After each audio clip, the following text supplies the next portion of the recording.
Leontief paradox एक paradoxical situation है जिसे प्रोफेसर लियोन्टिफ ने प्रेजेंट किया था और ये बेसिकली स्टडी करना चाह रहा था हैशर-ओलन की थ्योरी को। हैशर-ओलन में हमने ये सीखा कि जो लेबर अबंडेंट नेशन होती हैं वो लेबर इंटेंसिव कमोडिटीज को एक्सपोर्ट करती हैं, जो कैपिटल अबंडेंट नेशन होती हैं वो कैपिटल इंटेंसिव कमोडिटीज को एक्सपोर्ट करती हैं।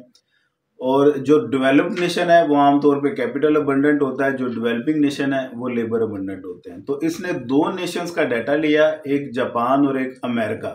अमेरिका जो मोस्ट डेवलप्ड नेशन था, जो कि सबसे ज़्यादा कैपिटल अबंडेंट नेशन था, तो इसका ख्याल था कि वो कैपिटल इंटेंसिव कमोडिटी को एक्सपोर्ट कर रहा होगा और जापान उसके मुकाबले में कम एडवांस है, इसलिए वो लेबर इंटेंसिव कमोडिटी को एक्सपोर्ट कर रहा होगा। इसने ऑटोमोबाइल इंडस्ट्री का डाटा लिया तकरीबन 70 साल का, और उस डाटे का जब इसने कंक्लूजन निकाला तो कंक्लूजन ये निकलता था अमेरिका जो मोस्ट डेवलप्ड नेशन है और कैपिटल अबंडेंट को एक्सपोर्ट करना चाहिए था, वो लेबर इंटेंसिव कमोडिटी को एक्सपोर्ट कर रहा था, और जापान जो उसके मुकाबले में लेस डेवलप्ड है वो कैपिटल इंटेंसिव कमोडिटी को एक्सपोर्ट कर रहा था। यानी कि जापानी कार्स जो सी हैं वो कैपिटल इंटेंसिव टेक्निक से प्रोड्यूस हो रही थी, वो ज़्यादा उनकी रेशो निकली कैपिटल लेबर की, और जो अमेरिकन कार्स हैं वो जापान के मुकाबले में कम कैपिटल इंटेंसिव निकली।